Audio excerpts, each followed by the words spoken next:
We also have introduced a incubation center facility at IIFT where the members of CII can always come through CII.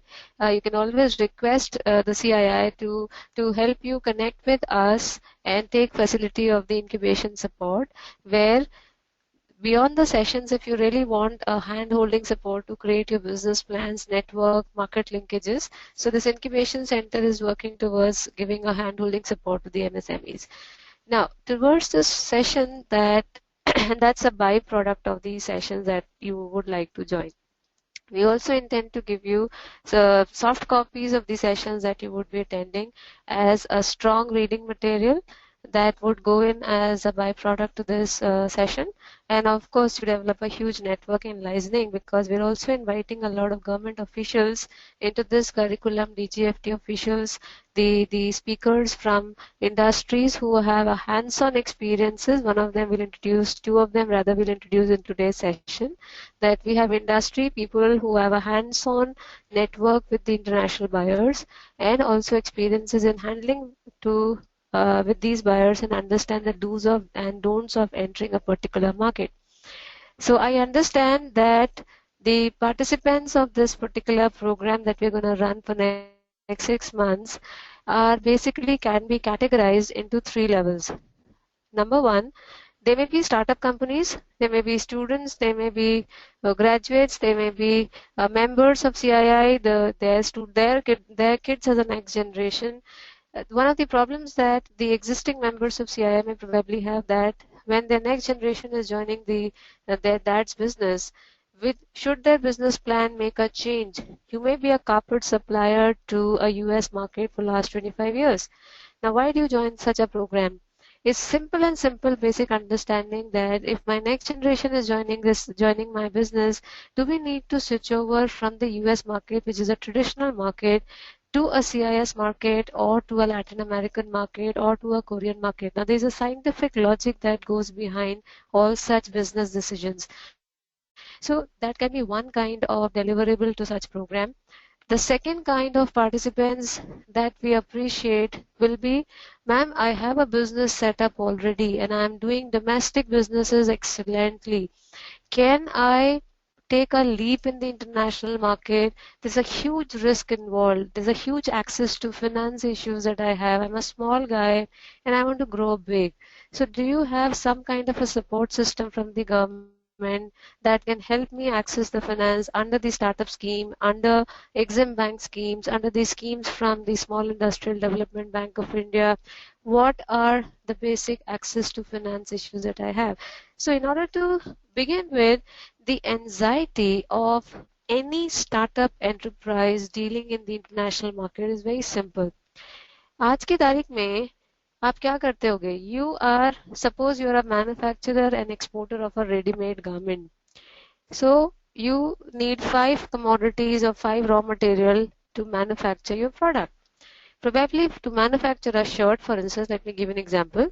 You need buttons, you need cotton, you need sewing machine, you need threads, you need the entire infrastructure or the capital goods to support your manufacturing. Until yesterday, you were buying a product from China. Is there a possibility, and you are importing a commodity from any of these raw material, you're getting cotton, you have 2 choices. Should I manufacture my product with the indigenous inputs? Now, there are a lot of Make in India initiative going on. So do I need to take a decision that if I have to compete against China in terms of being a more export competitive, because there are 2 ways to enhance export competitiveness. या तो आप अपनी pricing ठीक कर लो, या आप अपनी quality ठीक कर लो. So these are 2 ways of entering a very simple mantra to have more competition in the competitive edge in the international market. So in order to do so, I have to actually see my back-end calculations that what can bring down my cost of production. To a lot of extent, the first decision that you have to take, any manufacturer who is entering into the export for the first time has to see, I have to take a decision whether I should be buying locally my raw material or I should be buying a cotton from Africa. Let me buy good quality sewing machines from Korea or China. That is one decision. Second, if you say nahi, India se procure karna महंगा पड़ेगा, it is better that I buy from an international market, because by virtue of a lot of trade agreements that India is signing, you will have you will see that import karna is much cheaper as compared to buying from a local market. That will again give you a decision whether मैं China से खरीदूं, Korea से खरीदूं, Thailand से खरीदूं. Between China on one side and Korea and Thailand on the other side, you have a preferential agreement with Korea and Thailand, but you do not have preferential agreement with China.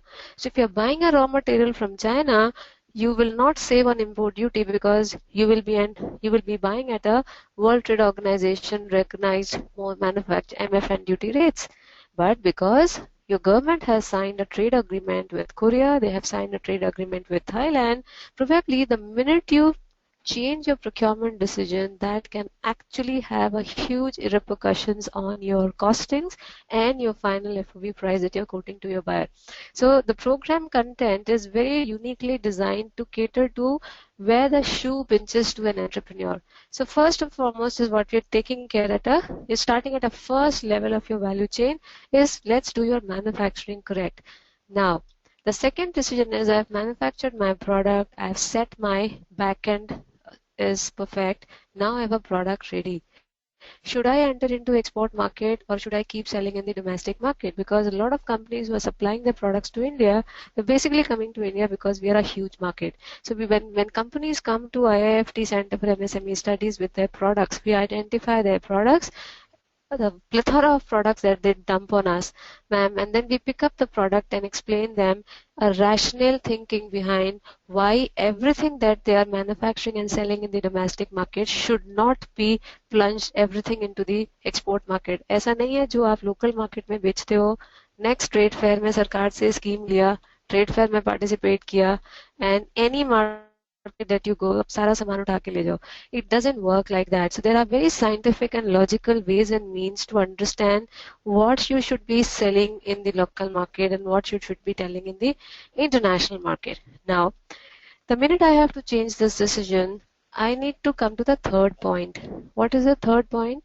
I would say that you shouldn't be selling leather to the Italian market, but आप बाकी handicraft item, please try to work it out in the CIS market, because CIS is an emerging market, and it also talks about the kind of products that you are selling in the local market. Do I need to make some changes when I'm trying to product and showcase and participate in a trade fair in a CIS? So do I need to customize my product as per the customer taste in that market? If everything is set, the product is set, the market is set, which will happen in first 3-4 sessions, we upgrade you to the next level. There are a lot of companies who may be already exporting. So they would say, ma'am, हमें तो basic documentation आता है. आप क्या पढ़ाओगे? IE code कैसे लिया जाता है? And things like that. There are a lot of frauds happening in the international market. So if you are not knowing where are the pointers, key points which are actually taking you and protecting you from these frauds, can you get a professional advice on the documentary processes to get into exports? So the session certainly will talk about the basic documentation process, but an industry expert is also giving you a handhold support on understanding that one simple mistake and your company can run into the dollar's loss. So that is the concept that we take you to the next level. Then comes to the next level, the most problematic area, that ma'am, sab kuch theek hai, but I don't have money. Where do I access finance from? So there are a lot of, how do you organize for financing? What are the financing schemes from the banks? Without collaterals, where can you get the money? At what interest rate? And things like that is what we're talking about access to finance. Once you have the money, you have the product, you have the market, you have the basic company set up, you have a documentation is done, you need to understand that in order to get all the background clear, how do you prepare project reports to avail the bank loan? Then there's a project appraisal system that is in place, where we looking forward of how to have a specific business plan in place so that your break-evens are calculated properly when you're entering and catering to all the financial, political, economic risk. How do you work out a systematic business plan to convince a bank to get hold of that much amount of access to finance? when you're making such bank loans, the seventh point comes into picture, guys, which is very practical. That when I'm trying to look forward for accessing finance, why do I forget that there are a lot of governmental schemes, subsidies, and incentives? Like for my faculty who will join me after this at 3:45, he will actually explain you what are the basic incentives that the government of India has given to the international players who are basically wanting to work towards participation in the international trade fair. What are your problems, ma'am? I have no clue. There's a next trade fair that's happening in London. My company is into manufacturing of stoles, or I'm into carpets from Badoi, or I'm into, say, leather shoes from Agra, or I'm into Ludhiana hosiery items, Tirupur hosiery items. You have ample number of products with you. You know the back end. You know everything. But what does foreign trade policy 2015-20 talks about? That how do you help these companies to participate in a trade fair? Can government bear the cost of it? Because it takes a huge amount of money for your flight tickets, the stall tickets, the boarding and lodging there. Does Government of India support you for that? If you are a startup, there are new startup schemes that is coming from the banks. If there is a trade fair participation, before participating in a trade fair, you need to understand a market research. Ma'am, there are two trade fairs going on. I have no clue what is happening in the Australian market. There are governmental schemes that help you understand and subsidize your travel to these countries, to understand the market trends in these. That goes about it. So a lot of companies are not aware. They are not availing these facility that Government of India is giving them. Under 1520 policy, there are certain generic schemes. Also, there are certain sector specific schemes.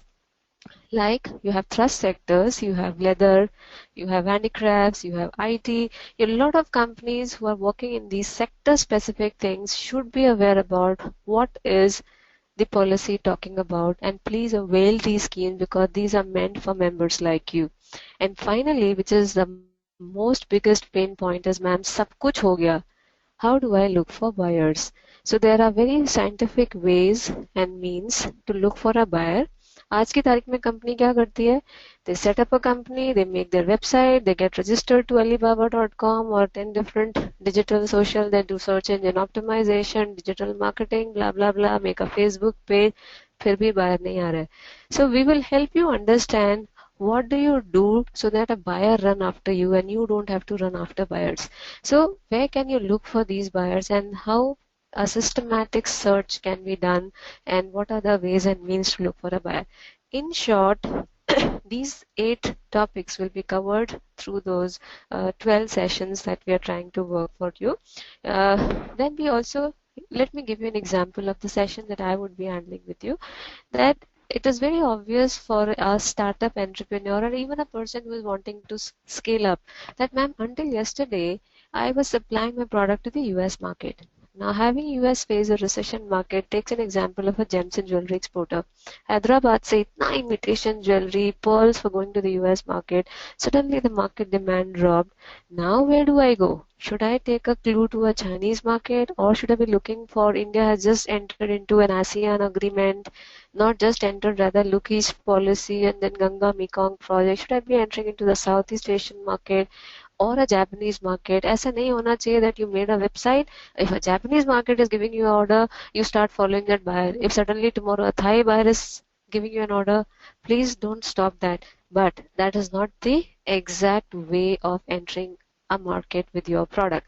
So we clear your confusion through these sessions of, if you are confused with your product, you have so many products being sold, produced and marketed at the domestic level, what should you pick up for which market is one of the prime session, and you will do a numerical example, you will do a hands-on computer based exercises. There are systematic logical ways and means to do that.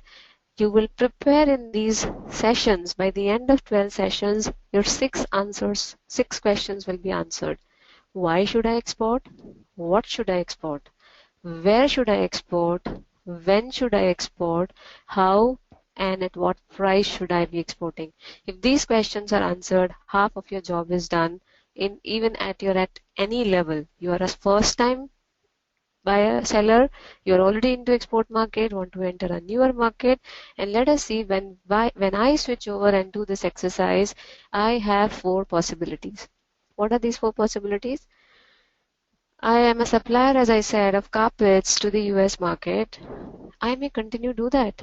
But the companies come back to us and saying, ma'am 25 साल से we are doing the same business, but अब एक time आ गया है जब मुझे ना नया बायर नहीं मिल रहा है. My company's is market share is just stagnant over a period of time. So this is what we call as a box of OPOD, which is when a company sell again and again and again the same product to the same buyer and the same market. Forget about buyer. You may reach out more buyers, you may reach out more new buying agents, but you're still selling carpets to the US market. How do I increase my market share in that market is one thing that we will learn. The next thing that we're going to learn is new product, old destination. This means in the same markets of US, what is prompting you to shift to a newer product? That I'm not changing my market because I've been working in US market for long. No matter what government says, I will keep supplying this product to the same destination. But then we insist company that if you're feeling a stagnancy in the selling the same product to the same market, please follow these mantras and you get your market share done. Like for instance, the new product, the schemes that Government of India gives you, where in 2009-14 used to give you focus product scheme of Government of India, where they used to identify certain product lines where government will give you extra subsidies and incentives if you are trying to look for a buyer in that product. भले ही market same हो. So there are government schemes like focus product scheme that helps you shift from old product old destination to a new product old destination. The third quadrant comes like schemes like focus market scheme and the trade agreements that your country is signing, which would technically mean that there are 70 new markets that Modi government is wanting entrepreneurs to enter. CIS is one, Latin American is another, Africa is another, Dubai market is another, that is GCC that you call, ASEAN market, Korea, Australia. So you have so many newer markets and therefore you will not get an incentive to enter the US and the European market because these are traditional markets. But under the new foreign trade policy, 70 new markets have been identified. अगर आप वहाँ export करोगे तो सरकार आपको extra incentives and subsidies देगी. This means that is prompting companies to make a shift from OPOD box to उसी product को अगर आप नए मार्केट में लॉन्च करोगे, the government wants you to do that. So therefore there are schemes and the final scheme is completely new product to a new destination through a scheme called as market link focus product scheme. We'll talk more about these schemes, कैसे इसको avail करते हैं, क्या सबको ये scheme मिल जाती है, जो अवेल करता है उसको मिल जाती है, is there a criteria, is there a process followed, are you eligible for that or not, what is the process, whom should be contacted, all these things will be talked about in the sessions through these webinars, right? Now, when I talk about OPOD box, guys, my company and there are new companies that man we have not even thought, we just want to start something of our own, we are not sure कि करना क्या है. So we say that if you pick up any of these products which are doing wonderfully well from India, as I said, gems and jewelry is #1 product that's being exported from India. Organic chemicals, pharmaceuticals, basmati rice, everybody is aware of, textile products, meat products, leather products. These are traditional products that are being exported from India as an OPOD box, right? And existing export destinations क्या है? हम सालों से readymade garment US, Europe, ज़्यादा से ज़्यादा West Asia and North Africa बेच रहे हैं. और उठाते कहाँ से हैं? ट्रेडर्स जाते हैं पंजाब, हरियाणा, तमिलनाडु. ये सेट पैटर्न है बिजनेस का. Plastic items will sell it to Middle Eastern market, Saudi Arabia primarily. Marine products again. So this list is a technical OPOD box. Technical OPOD box is this particular list. But if I operate in this list, a very obvious question comes to you that I might not be the only one supplying these products. How do I avoid competition? And when I enter into competition, guys, for example, if you see, we were doing this project for Export Promotion Council for Handicrafts and we were surprised to see आप wooden industry ले लो, आप ceramic industry ले लो, आप glassware industry ले लो, आप मुरादाबाद का metal where ले लो, आप पेंटिंग इंडस्ट्री ले लो. China has captured almost entire market share for 20 to 30%. That these are export shares as compared to India having 0.2 to 0.9, 0.8, not even a 1% share in the international market. So when we have huge production potential and this is a plight of players who are already into market. अगर आप खुद पहली बार जा रहे हो, now you see what level of competition will you face. Until the time you don't enter, and problem क्या होता है that all of us, trust me friends, any company who is coming with their products to us at the MSME center have similar query. Ma'am, can you look for a buyer in the US market? Ma'am, can you look for a buyer in the European market? So there is a tug of war for traditional market, and that is a rationale for these government schemes to help exporters avail newer markets through these foreign trade policy measures, right? So until the time you are not entering into new markets and differentiated products, so this session will give you a lot of business ideas कि वो leather ही होगा, but leather sector में क्या नया हो रहा है? How do you connect with understanding what a Japanese wants versus what a Korean wants versus what an Italian want, and 27 different markets of Europe will want your product in a 27 different styles. So you should understand these business of nitty-gritty. ऐसा नहीं होना चाहिए that I register my company, I become a trader, I go to a handicraft supplier, I pick up something, वहाँ से कुछ उठाया, वहाँ से कुछ उठाया, put it on a website, then looking for a buyer. That is not. So let's come and do something innovative, which is helping us for a cluster competitiveness and for your own good and for a country's good. So when I am starting a business of my own, we will help you understand 3 levels of competition and how to fight them. सबसे पहले, you have, when a company is being started, you have a first level competition from the domestic players in India. That you are not the only one supplying a leather bag. You have 10,000 companies doing the same thing. Somebody sitting in Chennai, somebody sitting in Agra, somebody sitting in Kanpur, or somebody sitting in Calcutta. So you have a competition from the existing players in India, right? Second, not only India, Hong Kong is supplying the same thing, Taiwan is supplying the same thing, Vietnam is supplying the same thing. So how other competing suppliers के साथ आप compete कैसे कर सकते हो? And third, if you are a supplier of a product, say leather products, no, जब Italy में गार्दा fair होता है, entire आगरा खाली हो जाता है. Now you see a country, a European trade fair, and you're participating from Agra to in that trade fair. You have Italy as a leather supplier, is a biggest supplier who is sitting within EU. So that is a third level of competition. That जो product मैं जिस market में बेचता हूँ, उस market में वहाँ के local बंदे भी तो वही product बेच सकते हैं. How do I cater to these 3 levels of competition is what we're going to cover as one of the topics when we do. So when I am going basically, so we will teach you a step-by-step process of entering into a right product market matrix.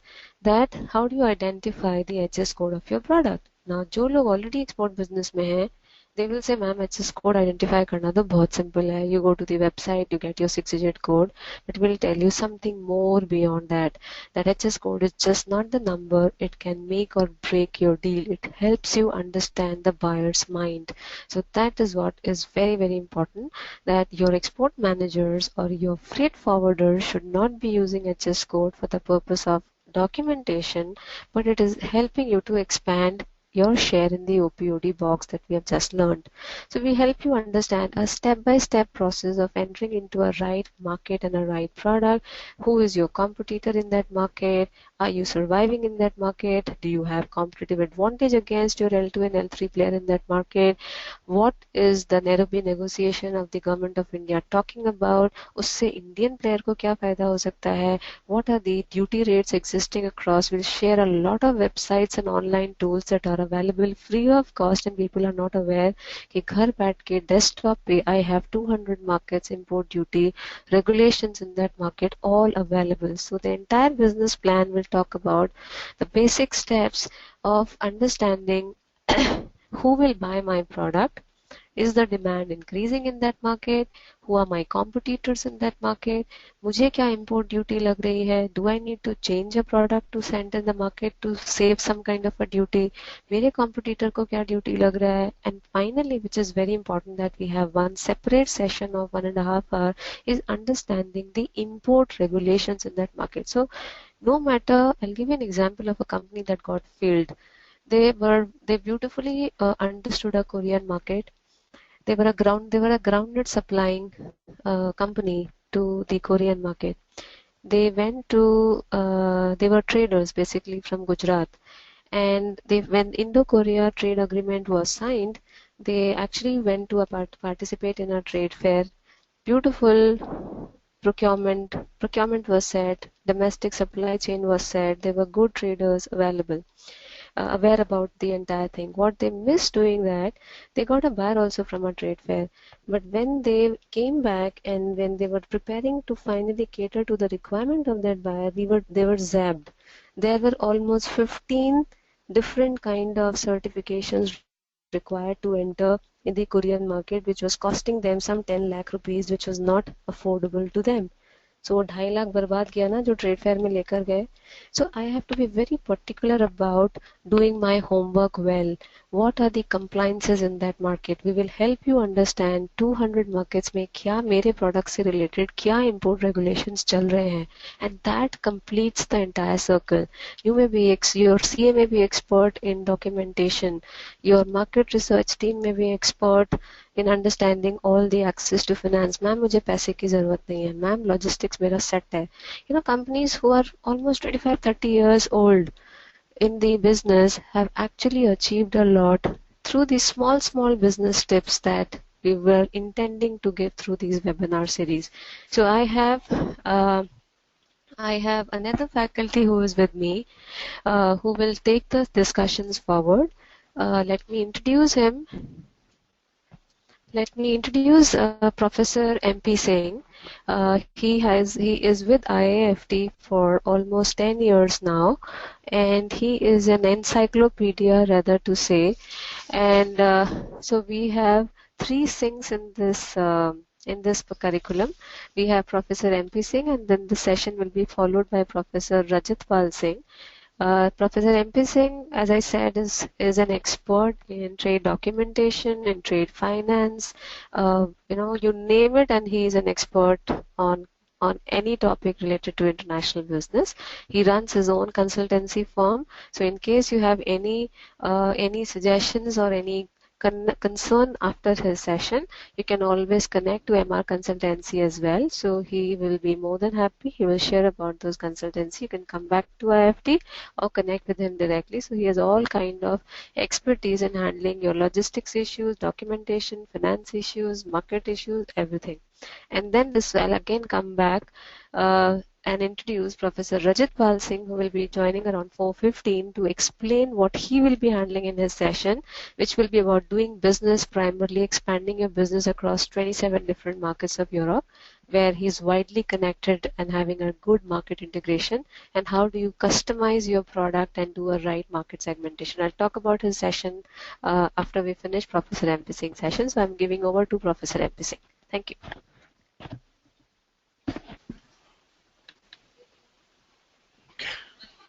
Okay, thank you. My name is Dr. MP Singh. You had a session from Dr. Tamanna. I'm going to talk about the procedures which are followed in the international trade. See, we had discussed that in order to survive in the global competitive market, there is no way except to become global. So globalization has become a necessity for survival in the competitive market. So we have to get into international trade activity.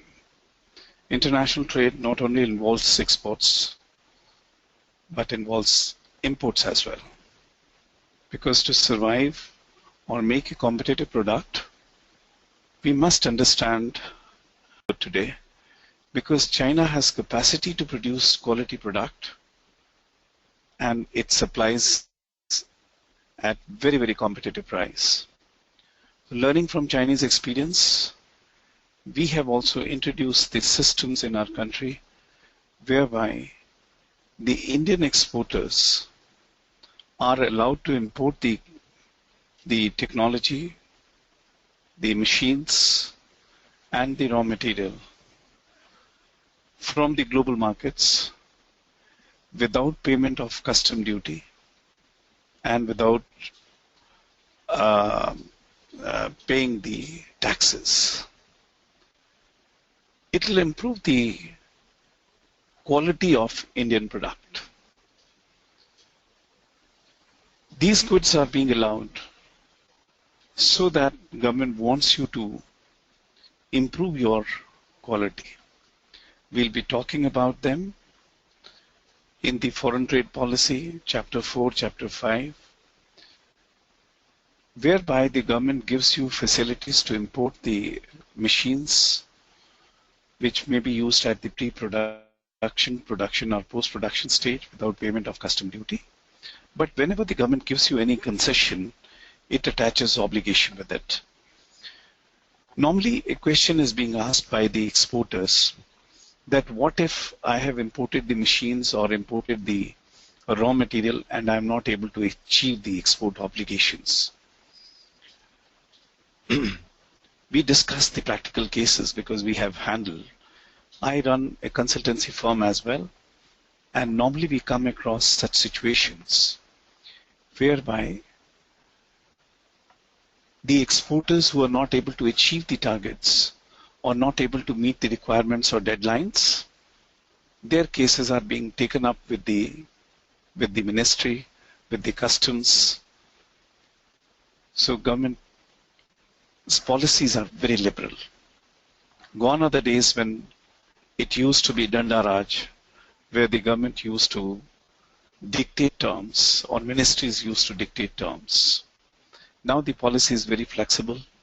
A lot of powers are given to DGFT, and these cases are being taken up liberally. So we start with the process that how to start your export business. We discuss practically that what all formalities are required to be completed, what all is required to be done, and what are the basic formalities you have to complete before becoming an exporter or importer. So we start the sessions with the process of how to start our export activity. Once we get registered, we are branded as international trade person. IEC is allocated. This is importer exporter code, which is allocated to a person. He becomes a passport holder and he can travel. And similarly, IEC holder is entitled to start his import and export business. But that is not enough. There are a lot of facilities which are available to the exporters. So he has to get registered with the various export promotion councils, with various agencies like the export promotion councils are the ones which help you in promotion of export activity. They organize the buyer-sellers meet. They take you for the exhibitions and programs, and they help you if there is any problem pertaining to your activity. So these organizations, how to get their membership, how to get registered. Once an exporter gets registered with them, it is called RCMC. So he becomes a registered exporter. But as we have discussed that in order to survive in the global market, we must know the rules of the game. After discussing the basic formalities of becoming exporter or importer, we take up the foreign trade policy. We give you an overview of it. We tell you what are the benefits, what are the procedures, how to find whether this product is exportable or importable. We do the practical case studies here. We pick up the products, we discuss that how to see whether this product is freely importable or exportable, or does it require any licensing formality to be completed before the product can be exported or imported. So we do that practically. In case you have any problem or any case, you can always send across your questions to Mr. Rao or to Dr. Tamanna. We'll try to take up those cases and give you the solutions. In case we are not able to take up those cases on account of paucity of time, we can always reply back to you through email or by exchange of the documents. Once we have understood the rules of the game, then the product identifiability, exportability, restrictions on exports and imports, then the activity starts that how should one get into the international trade. So that means how to draft a contract. We discuss the contract part and we discuss what are the clauses which must be incorporated in the contract. While drafting the contract, one is required to be very careful, because this is the stage where we start the commercial activity. If we falter at the time of contract, there could be a lot of problems at later stage. So we tell you about the various clauses which are to be incorporated in the contract and the precautions to be taken. We have practically handled situations where the persons were not very careful at the time of drafting the contract, and ultimately they landed up in problems, and there were litigations. If, God forbid, somebody is stuck in litigation, we have the solutions. We try to help, we guide how to get out of those complex situations, how to protect against such eventualities which might happen in the trade. So at the time of contract, the clauses to be incorporated, the precautions to be taken, we discuss them in detail with practical examples, with some case studies, so that participants are able to understand the concept of contracting properly. Once the contract is decided, we talk about the documents. We talk about the payment. See what happens if you look at the trade activity. Trade is defined as the one wherein we exchange goods and services against money consideration. So there are two components of trade. One is the part where goods are being transported, and second part of the contract is the money part. Trade activity is selling goods and getting money. But as a prudent managers, we have to foresee what could happen to the goods. When we send across our goods overseas, there are two possibilities. Either my goods are received or they are not received. If they are received, again there are two possibilities. They may be received full or they may be partially received.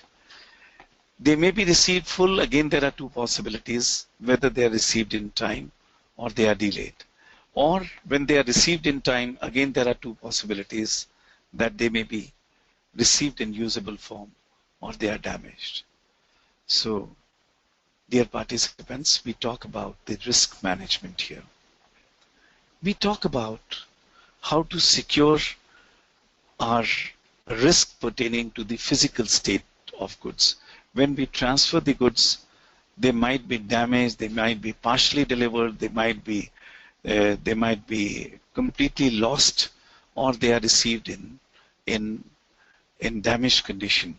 So we protect ourselves by taking cargo insurance. So we talk about the role of insurance in the trade. The second component of trade is the money part.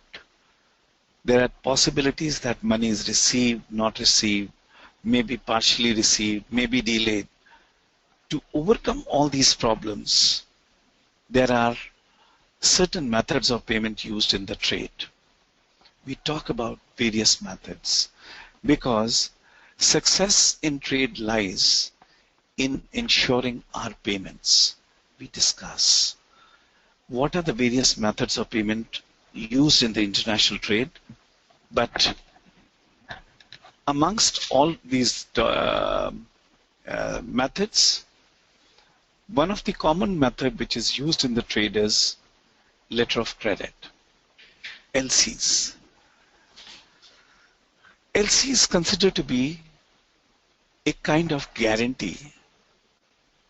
LC is an instrument which was brought into the trade because the sellers used to get cheated by the buyers. Once the goods are supplied, the buyers used to play tricks with the sellers. They would say, your goods are not up to the mark.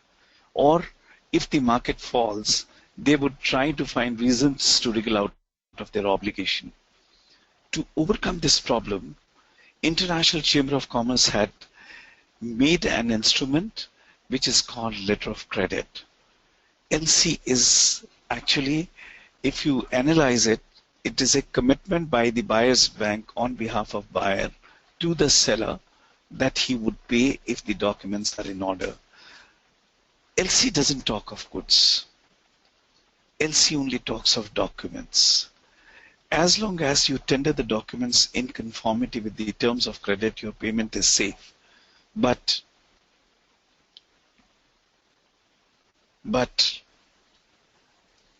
I'm sorry to say, many Indians do not understand the importance of documentation. They do not know how to use the letter of credit.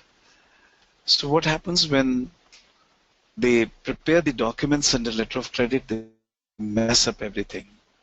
And despite the fact that this is the best instrument, they are not able to use it. And ultimately they remain at the mercy of the buyer. I tell you a case which I handled. In one of the cases, the seller in Singapore was very, very smart. He understood the concept of letter of credit thoroughly. He knew that LC has got a problem in the sense that in letter of credit, the bank deals in documents, not in goods. So what happened? He mastered the art of making documents. He perfected the documents. He made the correct documents. And he used to tender the correct set of documents to the bankers. So as a result, he was being paid every time. But the goods never reached India. He was a Singapore supplier. He was in the process of sinking the vessels. So his first vessel sunk, but since his documentation was perfect, he got paid. His second vessel sunk, he got paid because his documents were perfect. His third vessel sunk, he got paid because documents were perfect.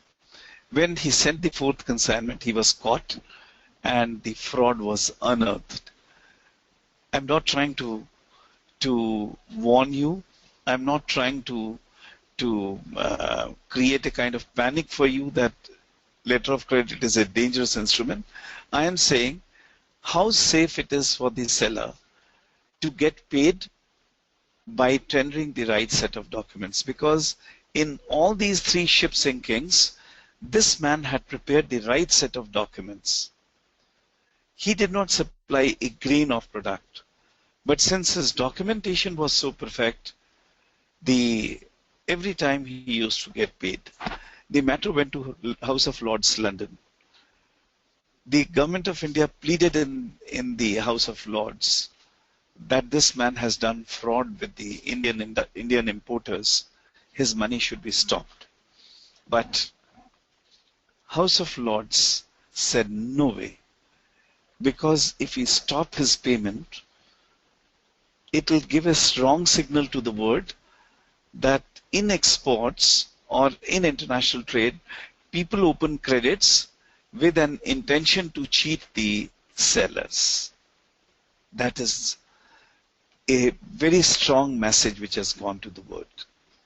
But it is a strong message for you as well, prospective exporters.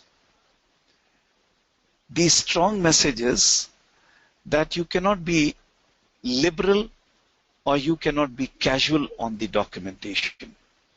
By this story, which is not a story but real fact, I am trying to explain that how important it is to prepare the right set of documents. This man had not supplied the goods, but he got paid every time because his documentation was perfect. So, prospective exporters and importers, you have to understand that in international trade, everything revolves around documents. So we spend 2 sessions or sometimes 3 sessions on advising that what are the various documents which are used in the trade and what is the importance of those documents. Why should we make the right set of documents? Dr. Tamanna has told you that I own a company in Dubai. I am into steel business as well. We get LCs from all over the globe. And I have given instructions to my staff that they must make dummy set of documents right on the day when they receive the letter of credit. There are 2 advantages of it. The first advantage is when we are making the dummy set of documents, I know that before starting the production, if any amendment is to be carried out in the letter of credit, it must be carried out immediately. The advantage is that before starting my production, I'm absolutely sure about the contents of the letter of credit. And secondly, if the dummy set of documents are ready, I can tender the right set of documents immediately after shipment. But normally I have found the Indian exporters keep on waiting for the documents till all of them are received. They won't start making the documents. As a result, when they rush after shipment, they are in hurry to submit the documents to the bank. And when you prepare the documents in rush, there is a possibility that you tender a wrong set of documents. And in bad market conditions, if you tender the wrong set of documents, you are giving handle to the buyer to wriggle out of his obligation. So many a times, even though the exporter's product is excellent, but the poor fellow is not being paid because he has not complied with the terms of the credit. So, participants, Besides letter of credit, there are other methods of payment like advance payment, the documentary collections, open account, the letter of credit, DADP. So we discuss about various methods. But when we talk about LC, we discuss in detail. We spend 2 sessions on making you understand the importance of this method of payment. There are various kinds of LCs which are used in the trade. We talk about the implications.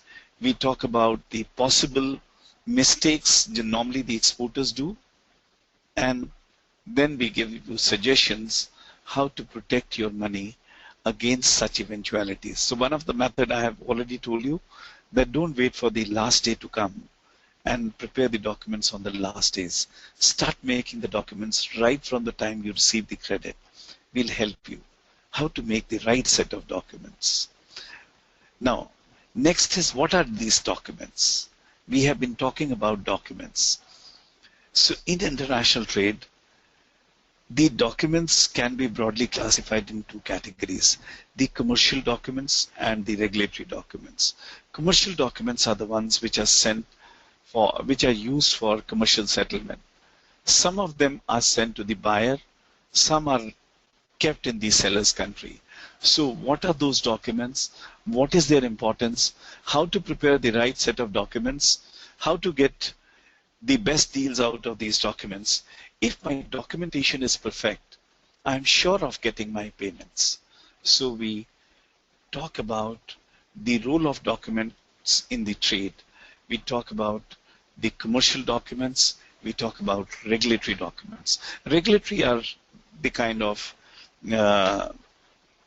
documents which are required to be submitted to the government agencies like Customs, Reserve Bank of India, like the Excise Department. So we talk about those documents. Once the export is done, then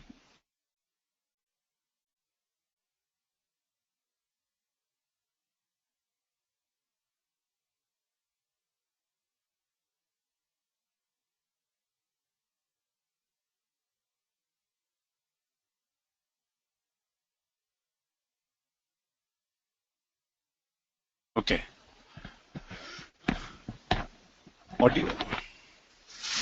There was some problem with the audio connection.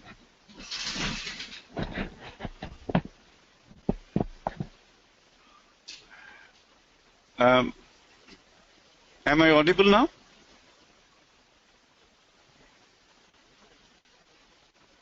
So in the documentation, we do some case studies whereby we give you some audio connection. Means there was a message that audio connection connected. Okay. अब यहाँ पर आ रहा था कि audio connection lost. Now they say it is okay. Audio view is 97%. Can I continue? So we talk about, or we do the case studies. Sometimes after doing the case studies, we talk about, we give you some homework and ask you to make the documents yourself. In case you find any difficulty, you can always get in touch with us and find out. But when we prepare the document, we talk about the importance of each column in the document. For example, if you're making invoice, we talk about each column's significance. What is consignee? What is consigner? Who is the buyer?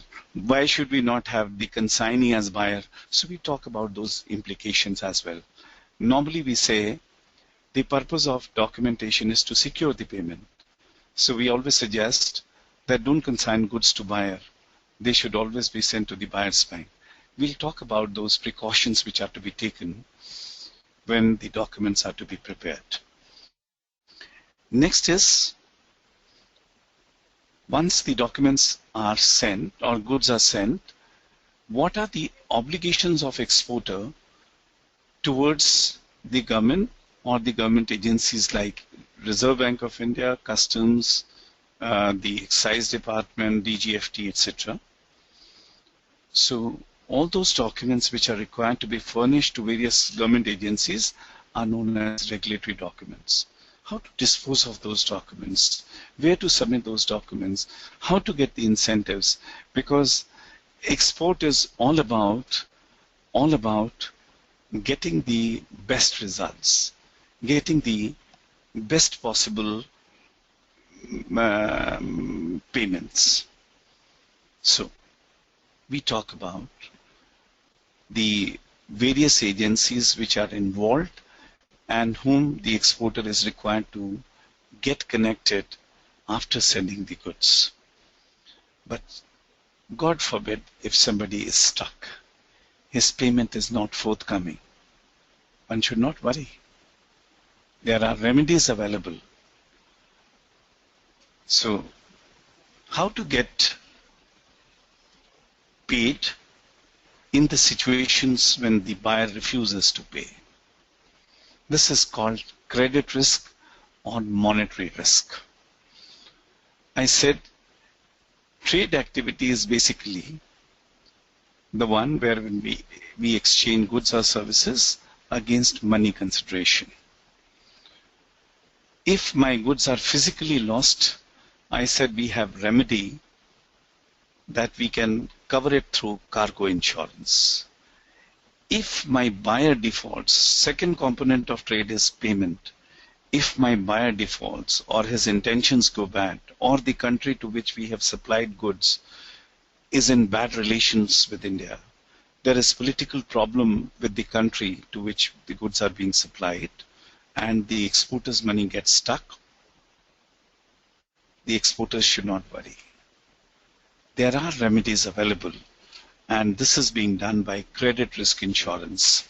So we talk about the role of, in India there is an agency called ECGC and other credit risk agencies which help the Indian exporters in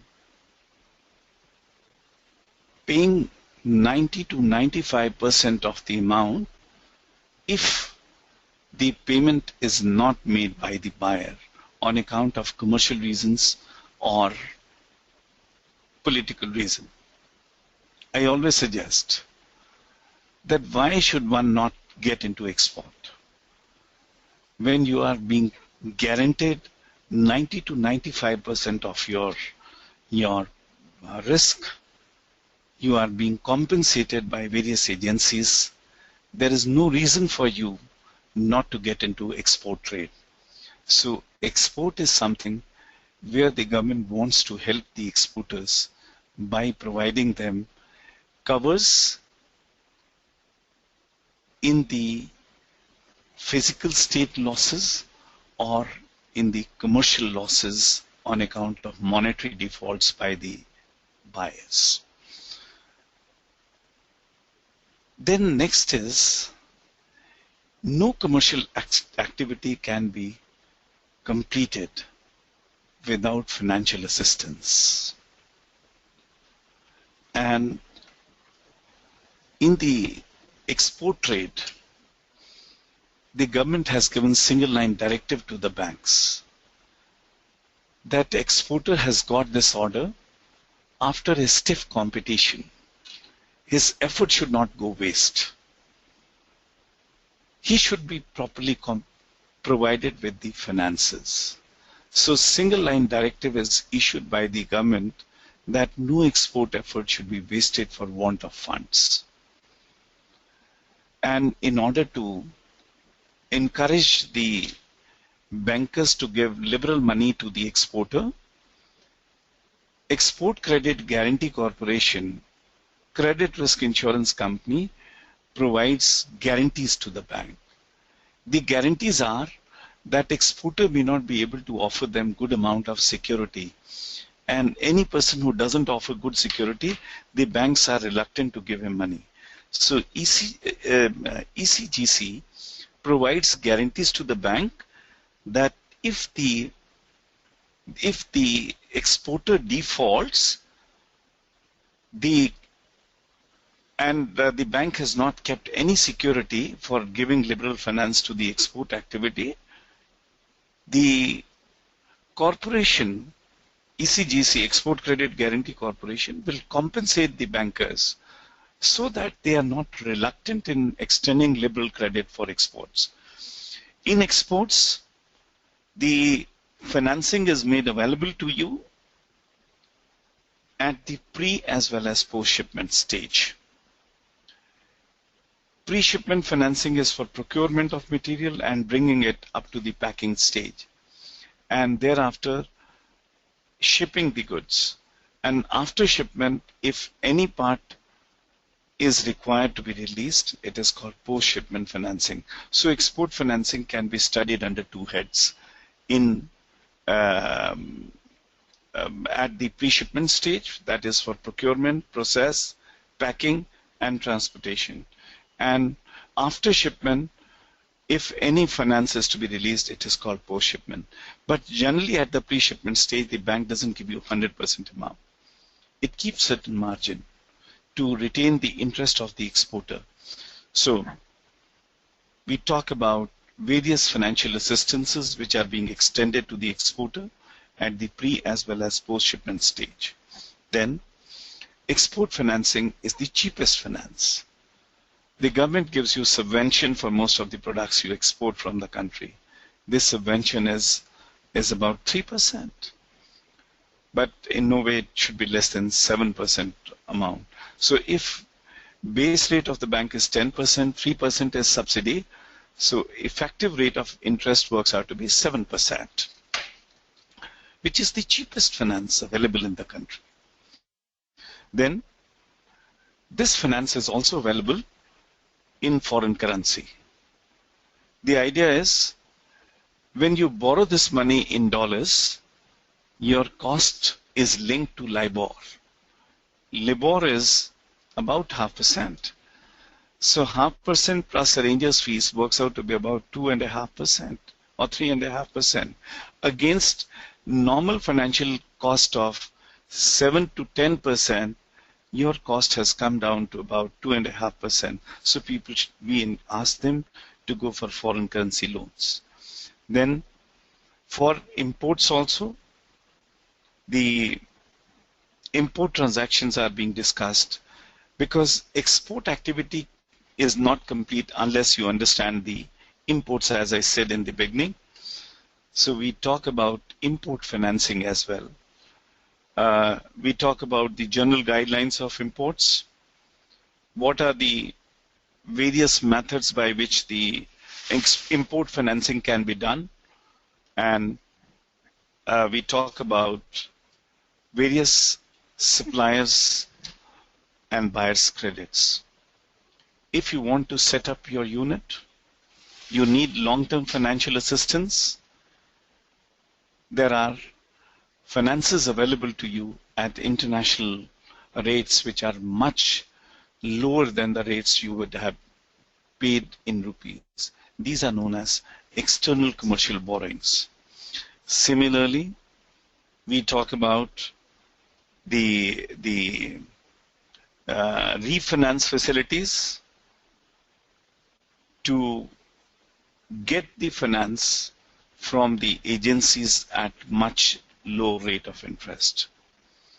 And in documentation, we talk about the various incentives which are available to you, like advance authorization. We talk about duty EPCG scheme. We talk about the MDA scheme. We talk about duty drawback scheme and various other incentives which are available to the exporters at the import stage or at the participation stage. How to participate in the overseas exhibitions and trade fairs at the government cost. So that is one of the biggest incentives of getting into international trade. So dear friends, I would stop here because the other gentleman who has to give presentation on the markets will also be talking to you. I have come here to give you assurance that not only theoretically we'll be discussing, but we will help you in getting into international markets if the products are of our taste, which we deal or we can develop. We will definitely help you in finding the buyers for you. And being based in Dubai, I have my own setup, complete setup in Dubai. We do help a lot of exporters to use our platform and find the markets in Africa, because Dubai is considered to be hub for Africa. It is the gateway for Africa. A lot of African buyers come to Dubai with a bag full of dollars, some genuine, some black dollars. You have to be careful, and ultimately they are being paid. People are scary of going to Africa, but we always say that anyone who has to survive in this competitive market cannot afford to neglect Africa. So we'll help you. Don't play blind. Use safety nets and do business internationally fearlessly. We'll make you bold enough to accept the global challenges and become a smart exporter and importer. Thank you very much. If given a chance, I'll interact with you and discuss the detailed procedures with you in due course of time. The next gentleman is going to give his deliberation on the European markets, etc. We move to the next faculty. Let me introduce you to Mr. MP Singh, to Mr. Rajat Pal Singh, and he is a faculty expert, as we indicated, on the market linkages, and his expertise is primarily the European market. He is connected to the Center for Promotion of Imports from Developing Countries, which is a Ministry of External Affairs body in Netherlands, and that's how he has a huge experience of working with the Poland market and other European markets. So a lot of insights from what you should be doing when you're entering a European market, and plus he connects to the African and the Middle Eastern market. So over to Rajat Pal Singh on explaining his session to you. A very good afternoon, and trust everybody can see me and can also see the presentation which is on the right. They can see the presentation? Okay. Right. So, I always start with one question, and here we'll be setting up an agenda for next 6 months. But my question is always, you are in the world's second largest economy, from the consumption standpoint. So why do we want to export? I think it's a very valid question, and there is a very valid answer to it. And the answer is that exports absorbs shock of domestic demand dips. Exports absorb sector demand dips. It enables bigger geographical base, gives you larger range of customers, and is more profitable in the long run. Of course, in the long run, because when you choose to do exports, you need to invest, you need to explore. There are a lot of resources which get committed for exports. But in the long run, we have seen that exports make things more profitable. So keeping these reasons for somebody to export, we need to understand that export is a more serious business, because the competition is not only next door, but it is across the globe. And everybody is trying to enter the market which is giving you better results. So market which appreciates and has better pricing and has bigger consumption is always something that everybody is trying to go to. which makes it very serious to be successful there. It is complicated and tough because there are so many players and so many geographies and so many economies working on it, so it's not that simple. I won't say it's difficult, but it is not that simple, and if you have your approach right, and if the systems and processes and the nuances are put in the way they're supposed to be, then it is not complicated and tough. But overall, exports is not to be seen as something which is very easy, you know, it just comes your way. Somewhere I guess you understand it. Therefore, exports need a dedicated effort. I have been working with geographies in Africa, in India, and also in Europe. And every time I go to an organization and ask them, and I'm talking about small and medium enterprises also, that why are you excited about exports? They help me understand that, you know, they were producing something. Now this thing what is getting produced is, you know, I have already captured the domestic market, and I think I can get a better price in the international market. And that is why I want to get into exports. I said, okay, the reason is not very convincing because it is not your product which has to go there. It is what they want is what you have to produce. But nevertheless, do you have an export department? And most of the time I get an answer no. The managing director or the promoter or the businessman says that I am going to do it myself. Good.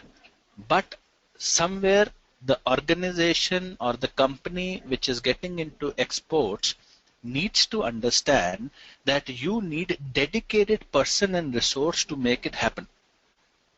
And initially there is a lot of investment that goes in it. Therefore, the resource has to be very, very competent to be able to achieve it. And always when you are able to create something, a product whose acceptability is in the international market, the product, you know, automatically is of a better quality. So there is a strategic thinking that goes behind export, because it not only helps you create better products but also influence more markets. Now, exports has got 4 major elements to it. One is market information, and which is an outcome of research. And it's very expensive to go out and try to be lucky. I would like to go to an exhibition, put my stall, and I would like to be lucky that somebody comes and buys my stuff. Yes, it happens, but not to that extent. So what is important is that you should have a very thorough information through research that who are possible players or markets in which you are going to sell. Now, if you have that clarity, then you need to understand that, okay, if I want to sell my product in this market, how can I access that market? By access, I mean what kind of norms, what kind of pictures, everything are required. Then once you have that also lined up, then you need to understand what kind of market strategy I should use so that people start buying my stuff. Should I go for some kind of tie-ups? Should I have some kind of, you know, distribution channels, so on and so forth. I'll explain you in detail. And once you have this homework done, then you start putting things onto the table through market entry. Now, market is a very wide subject. It is a very wide word. You say that, you know, I want to go to Europe as a market. Europe as a market is more than 15 countries. And interestingly, most of them think differently. Therefore, it is rather sensible to say that I want to get into a particular segment rather than a market, because market makes it very big and segment is what is critical, because that makes us very, very specific to what we want to achieve. So when we are going for exports, where there is more resources, more energy, and more of your time going to get lined up, it's very important to be very sure about which market segment you are going into and what are the nuances of that segment. So here I have some critical questions which you probably need to think about. That why market segment, how are segments different from each other, segmentation variables in B2B is different from B2C, profiling criteria, and then what we should be doing some kind of an exercise on some of the companies, that if we choose this company, then what all profiling and criterias we have gone through to make it happen. So what happens is that you don't reach out to a market as a company. If you can see on the slide, I have portrayed that there are three segments, segment 1, segment 2, segment 3, and there is one company. And it is not possible for you to go to all the segments in one go. So you can prioritize and go to a particular segment. So interestingly, markets don't exist, but segments do. So why do we do segmentation? Because the market is too big to focus. To get any kind of results, we must understand that a focus is very critical. If we don't focus, then our resources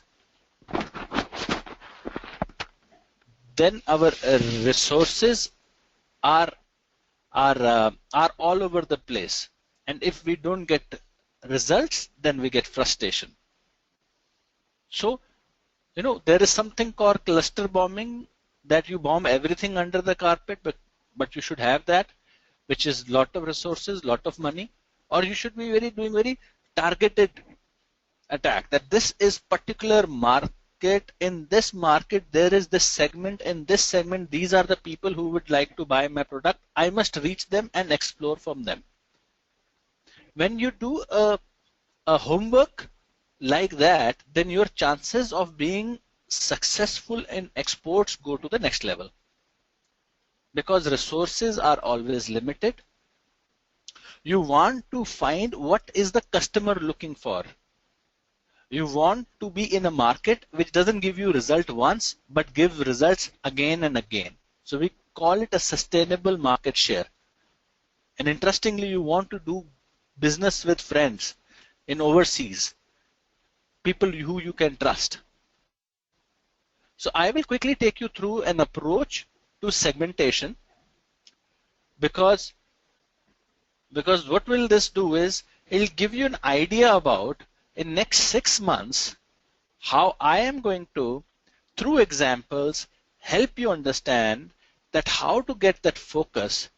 And there are so many elements which are important for exports, and I will be personally picking up the element of culture, and that how culture plays a role, how a German thinks different from a French, and how a French thinks different from a Polish, how a Polish thinks different from a Kazakhstan person, so that we already understand them, and then we are able to create that relationship and do that business. So there is a top-down approach, there is a bottom-up approach. But there are certain variables of segmentation. You know, the first stage is always that what kind of demographic you want to get into. What is the geography? What is the business status in which you want to work in? You know, what are kind of purchase patterns that people have or the companies have? What is the local environment, the political, the cultural, the legal? You know, we probably will not be very excited to go to Syria right now because of its political situation. So there are so many aspects that you need to understand before you get onto this voyage of exports. So we would also like to understand benefits, the buying characteristics, and product usage. Now I would like to explain all this through an example. it will make everything clear to what I was trying to suggest. We take an example of machine lubricant. We are a company which makes a machine lubricant. Now for us, we are looking at a market in which our product can be used in construction, in marine, in textile, in chemicals, and in automotive. Because we are a machine lubrication unit. Now the construction, marine, textile, and chemicals and automotive are all the choices that we have, and we have to choose one particular segment to achieve that focus. For the sake of example, I say that we choose automotive. Now, once we have chosen automotive, we look at Europe as a market as an example. So we look at the borders, we look at the purchasing power, we look at the density, we look at the language, and we also try to understand the culture. That is where I am going to provide you a lot of inputs. Now what we do is, in automotive, we have chosen these many countries: Germany, England, France, Italy, Sweden, Spain, for example.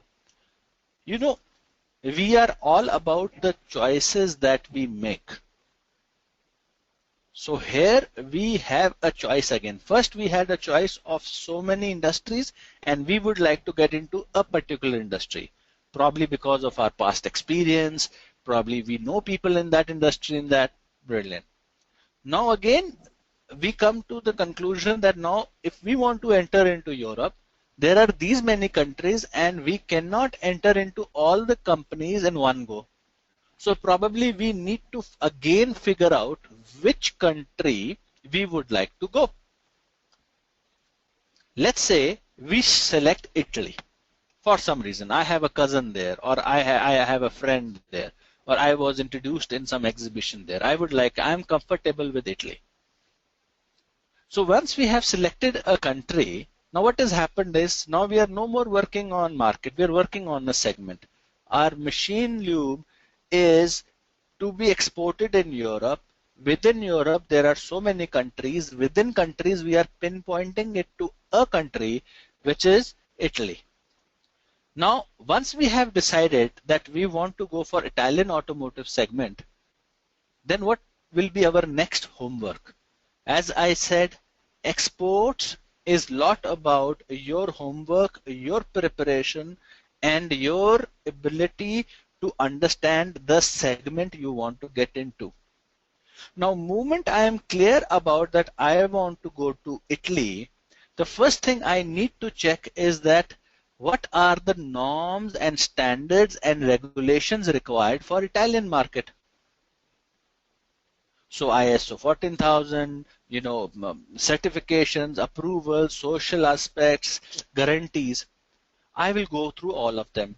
Now, if I have them, or if I have capacity to invest and create them, then only I will go to Italy. Otherwise, I know I cannot have these many things for the Italian market. Let me look for some other market where they don't need so many norms, standards, and regulations.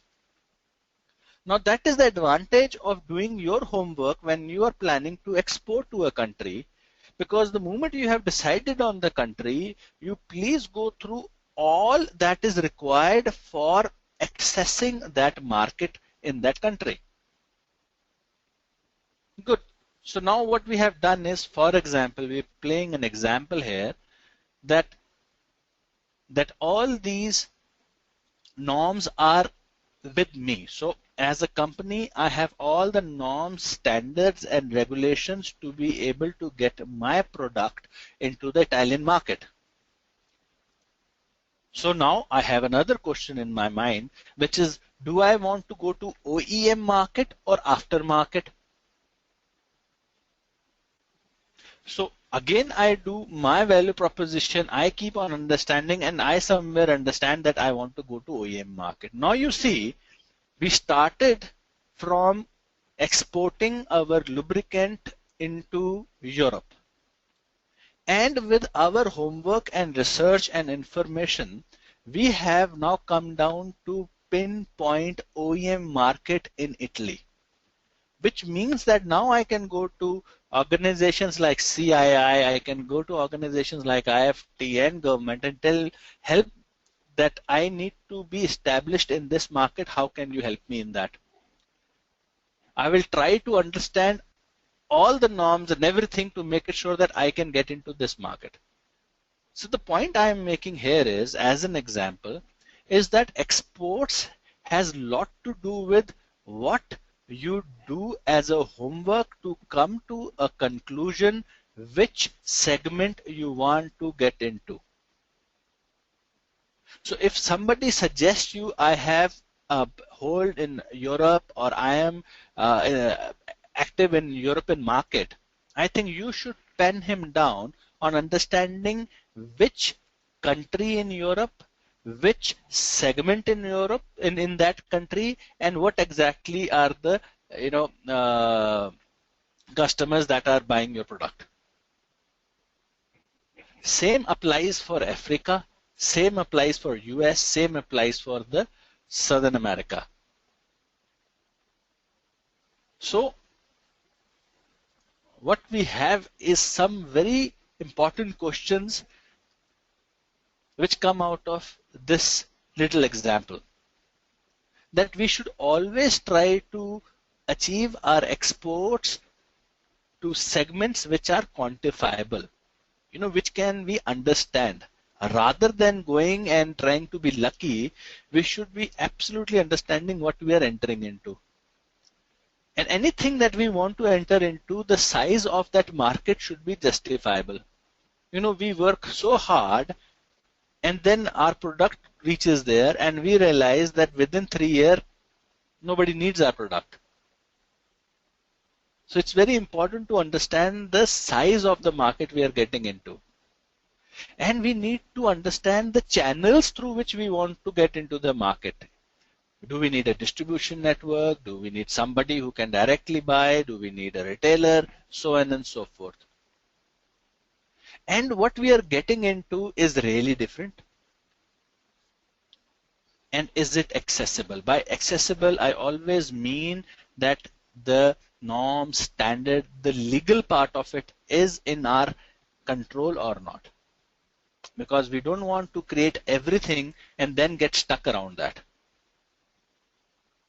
And that is where our faculty members can be of a great help to help you understand that what are the norms, the regulations and the legal part for what you are producing and matching it with the right market. So in a nutshell, if I would like to summarize it, it is that markets don't exist, but the segments do. Most of the business is an outcome of the priorities you make. What we are suggesting here is that the priorities that you are making should be based on some kind of your research or the experts who are supporting you in what you are trying to take to the market. Whenever you are trying to export, please apply the segmentation criteria. Don't export with the mindset of that I am taking this product to that market. Be more specific about it. And do value analysis when you are selecting a segment. The size is justifiable. The people are somebody who you can trust. Your payments won't be stopped. You won't be stuck at the government level. All that needs to be very thoroughly taken through. And when you are doing this exercise, don't get stuck with one choice. We just, in that example, took the choice of OEM market in Italy. probably we can do that for 3 markets, France, Germany, Italy, and then come to some conclusion which is closest to our heart or where we think we can have our success. So make choices. So in next 6 months of this interaction and this training, we will help you to make choices. And always segmentation leads to customer profiles.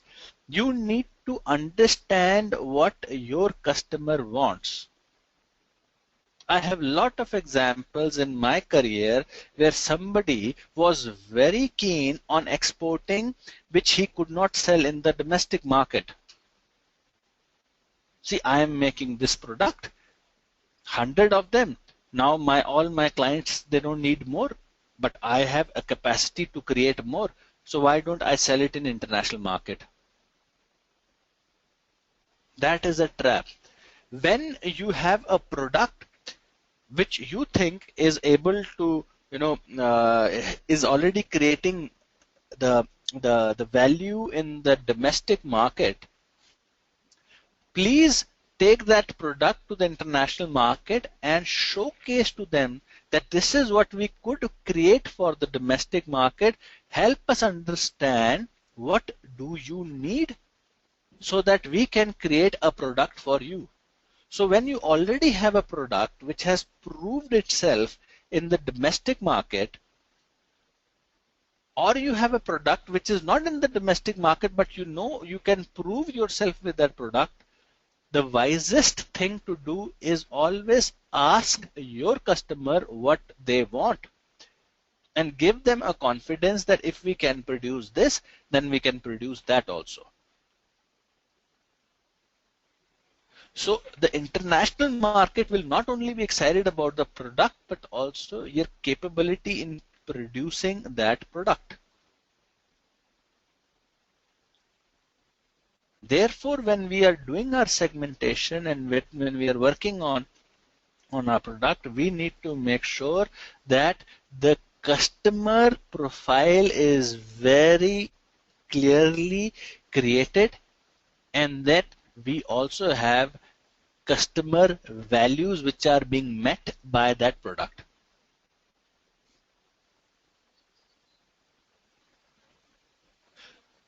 Therefore, we should not be talking about a market or a Europe as an end market, whereas very specifically, very focused way, get into a specific segment.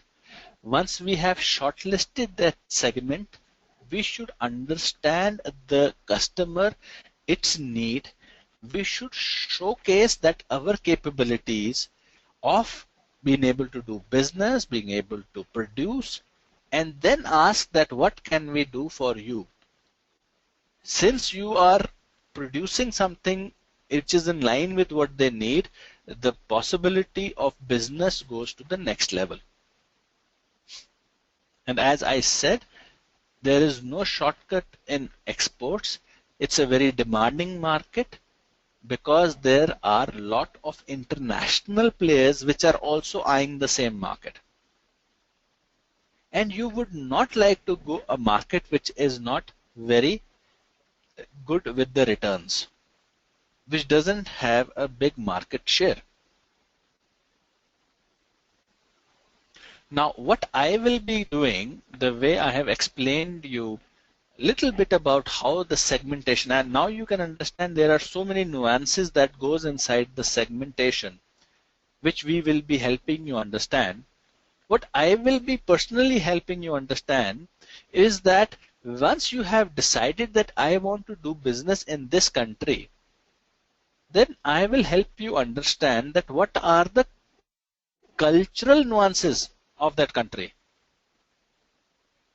How do a German thinks and how a Dutch thinks? How a English thinks and how somebody sitting in Ukraine thinks? So that you can align them, because it is, we are lucky to be living in a country like India which is so diverse. And we understand that here also peoples have different way of looking at something. For example, when you go in a place like Holland to do your business, the manager who comes and meets you, or even the executive who comes and meets you, is been delegated to take decisions. So don't expect that he will shake hands with you and take it to his boss and the boss will take a decision. I was trying to do some deal in Holland, and then I was with my Indian mindset that always the boss takes the decision. I was taking the executive and the manager lightly, only to realize that they are the people who are going to take the final decision. Whereas if you're working in France or Italy, the manager can come across as cat whiskers, somebody who understands everything, but every decision will be taken by the boss. So in that market, it will be very important for you to reach the top boss. And in a market like England and Holland, it will be very important for you to understand and realize that the person you are talking to is the person who is going to take the decision. So in next 6 months, we'll be helping you understand with lot of geographies that how a customer or a client in that country behaves and thinks, so that all your hard work around product and everything is seasoned with also you understanding the cultural nuances of a place. And it is very interesting to get into the nitty-gritties of these things. I have seen in my personal career that when people come to India from Europe, from Japan, from America, they always try to understand about us, even our eating habits. And that is how the relationship happens very quickly. So as an exporter, as a successful exporter, we also need to understand the cultural nuances of the geographies in which we want to invest and do business.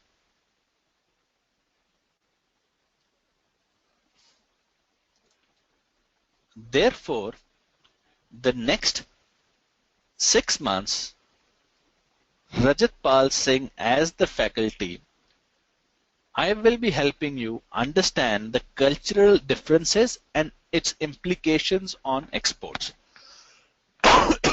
Sorry.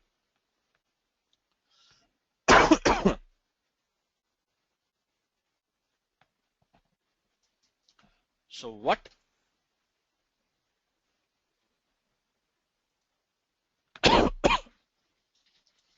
determines the culture?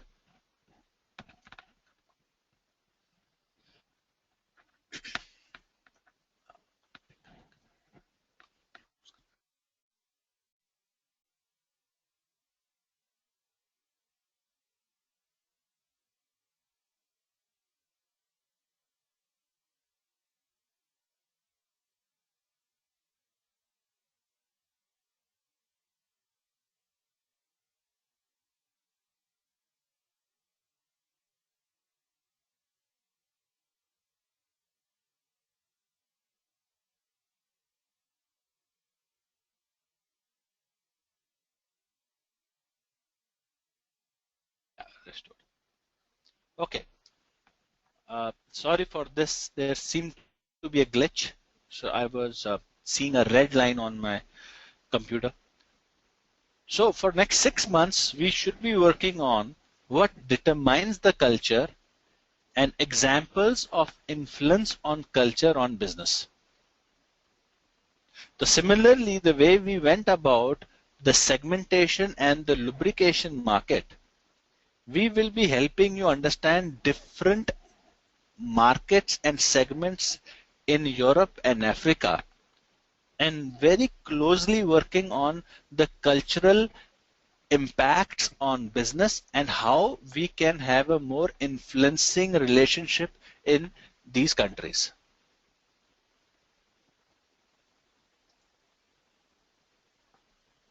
I wish you all best of luck. It's going to be very interesting. We are going to showcase a lot of examples, case studies, success stories, not success stories, what kind of challenges have been faced by the exporters, and what have been reasons for exporters to make it a success. I'll go back to the slide which I started with, that exports is important because it absorbs shock of domestic demand. You know, when you have a larger demand, then you don't worry so much. It absorbs sector demands. You know, we have fixtures and everybody is really challenged, but the people who are already present in the African market, they are quite okay right now because they have a bigger geographical base. I think as a businessman, everybody wants to have a larger range of customers, and it has been proven that a successful exporter actually runs a very profitable business in the end. So you export because there are bigger profits that come your way. So export is a more serious business. Export is more complicated and tough, but not impossible. And if you do it in the right manner, it brings a lot of results and a lot of profitable results. I will say it again. If you want to get into exports, please create a dedicated resource. A dedicated resource who is responsible for exports. And you will see that your results will come faster. It should not be that we are doing 10 things and we can also do exports. Initial years, exports need a lot of focus. And export needs a lot of strategic thinking. So market information, market access, market strategy, and market entry, all of them play a very important role in making exports a success. Please don't think on too large markets. As we had discussed in the example of lubricants. And last but not the least, ultimately exports happen with the human beings which are sitting on the other side. We should work hard on understanding what are their preferences and what are those cultural nuances so that we can achieve our results as soon as possible. Thank you very much for listening. Hope to share more interesting stories, case studies, and success stories of Indian exporters in the international market in the next 6 months. Thank you and bye.